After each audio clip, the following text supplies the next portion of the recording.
जय हिंद दोस्तों। उत्तर प्रदेश पुलिस भर्ती का रिजल्ट आने के बाद अब महत्वपूर्ण स्टेज आपके जो बचे हुए हैं टीबी, पीएसटी और पीईटी, ये तीन चीजें अगर आप क्वालिफाइड कर लेते हैं तो फिर आप उत्तर प्रदेश पुलिस के पूर्ण रूप से कांस्टेबल के पद पर माने जाएंगे और आपको ट्रेनिंग पर भेज दिया जाता है। इसलिए जो अब आपका डीबी और पीएसटी होगा, इसको किस प्रकार से आपको क्वालिफाइड करना है, आपको कहीं पर किसी भी प्रकार की समस्या ना हो, कौन कौन से डॉक्यूमेंट्स किस प्रकार से बनवाना है, यदि आपके फार्म में कोई गलती है, आईडी पर कोई गलती है तो उसका सुधार कैसे करना है, ये सभी प्रकार की बातों को लेकर के मैंने बहुत कम शब्दों में इस वीडियो के माध्यम से आपको सब कुछ समझाने वाला हूं। तो पूरे वीडियो में बने रहिए और सभी प्रकार के अपडेट के लिए टेलीग्राम ग्रुप जरूर ज्वाइन कर लीजिए और यहीं से आपको इसका डीबी का चेकलिस्ट भी मिल जाएगा। दोस्तों, जो आपका डॉक्यूमेंट्स वेरिफिकेशन होगा उसमें आपको कम से कम पासपोर्ट फोटो 10 से 12 लग जाएंगी। इसके लिए जो आपने एप्लीकेशन फॉर्म भरा हुआ था, यदि उसकी फोटोज हैं तो आप वही ले जा सकते हैं, या फिर नहीं है तो आप लेटेस्ट फोटो 10 से 12 मिनिमम आप खिंचवा लीजिएगा पासपोर्ट साइज के। ठीक है, तो इतनी आपको फोटोज लग जाएंगी और आपको जो एप्लीकेशन फॉर्म आपने भरा हुआ था, एक तरह से उसी फॉर्म में जो आपने डिटेल्स सबमिट किया हुआ था उसी का ओरिजिनल आपके डॉक्यूमेंट से वेरिफिकेशन किया जाता है कि जो भी आपने डिटेल दिया हुआ है क्या वो सही है। ऐसा तो नहीं कि उसमें आपने कोई जानकारी छिपाई हो या गलत हो, तो उसी का वेरिफिकेशन होता है। तो जो आपने डिटेल इसमें सबमिट किया हुआ था वही आपको सारी आइडिया ले जाना है। तो इसका आपको प्रिंट आउट भी ले जाना है, ये भी आपको वहां जमा होगा। अगर आपके पास एप्लीकेशन फॉर्म का प्रिंट आउट नहीं है या खो गया है तो इस फॉर्म को आप या तो आप अपने ईमेल आईडी पे आपको पड़ा होगा मैसेज, वहां से डाउनलोड कर सकते हैं, या फिर जो है आप हमको मैसेज कीजिए, हम इसको आपको डाउनलोड कराने में सहायता करेंगे।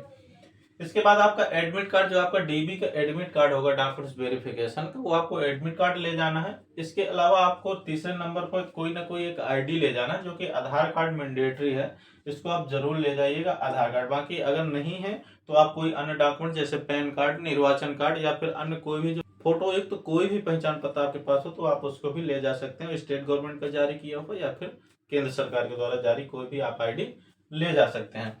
इसके बाद आपको हाई स्कूल और इंटर की मार्कशीट ले जाना है।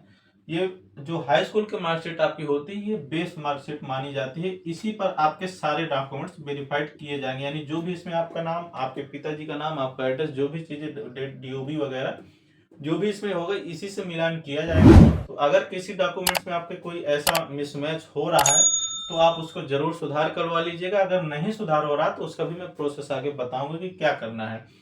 इसके अलावा यदि आपने ग्रेजुएशन कर रखा है या पोस्ट ग्रेजुएट कर रखे हैं, कोई भी आपके पास अन्य डिप्लोमा है तो उसको आप जरूर ले जाइएगा, लगा दीजिएगा। ये ऑप्शनल है, इसको ले जाना मैंडेटरी नहीं है, परंतु यदि आप इसको लगा देते हैं तो इन फ्यूचर आपको जॉब में इसके बेनिफिट जरूर देखने को मिलते हैं। इसलिए अगर आपके पास है ऐसा कोई डिप्लोमा या जो भी आपने कर रखा तो उसको आप जरूर साथ में ले जाइएगा। इसके बाद जो भी कैंडिडेट यूपी से बिलोंग करते हैं और आरक्षण का दावा किए हुए हैं, वो जैसे ओबीसी, एससी, एसटी या फिर ईडब्ल्यूएस कैंडिडेट है, तो अपना जो है इसको प्रमाण पत्र जरूर ले जाएंगे, जाति प्रमाण पत्र, और आर्थिक रूप से कमजोर बच्चे जो है अपना ईडब्ल्यूएस सर्टिफिकेट ले जाएंगे।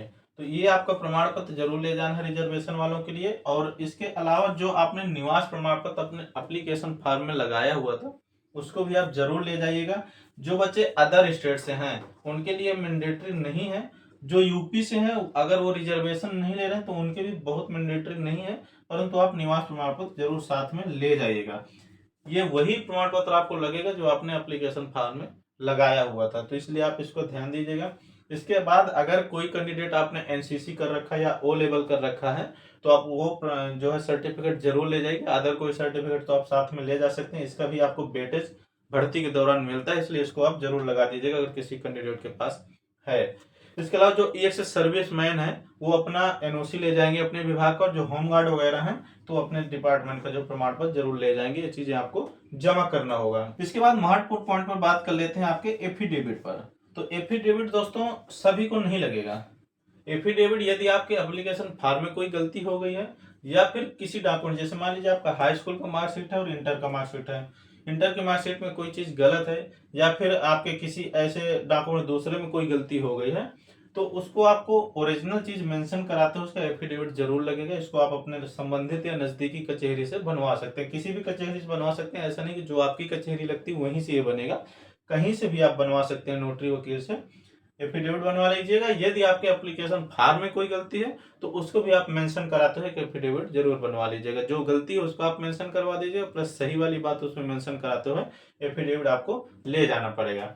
और यदि समय रहते आप एप्लीकेशन फॉर्म में हुई गलती का सुधार या फिर आईडियो में गलती का सुधार आप करवा सकते हैं, तो उसको आप करवा लीजिए, अभी आपके पास समय है। एप्लीकेशन फॉर्म में हुई गलती का सुधार आप या तो भर्ती बोर्ड के टोल फ्री नंबर पर संपर्क कर सकते हैं, या फिर उनको जीमेल के माध्यम से स्वयं फिजिकली रूप से जाकर के वहां कांटेक्ट कर सकते हैं, अन्यथा फिर आप एफिडेविट बनवा करके लगा दीजिएगा। तो ये आपका जो है इतने डॉक्यूमेंट्स लगने वाले हैं। ये सभी डॉक्यूमेंट्स आपको ओरिजिनल रूप से ले जाना है, प्लस इनका जो है आपको एक सेट फोटोकॉपी का बनाना है, जो कि किसी भी गजेटेड ऑफिसर से प्रमाणित होना चाहिए।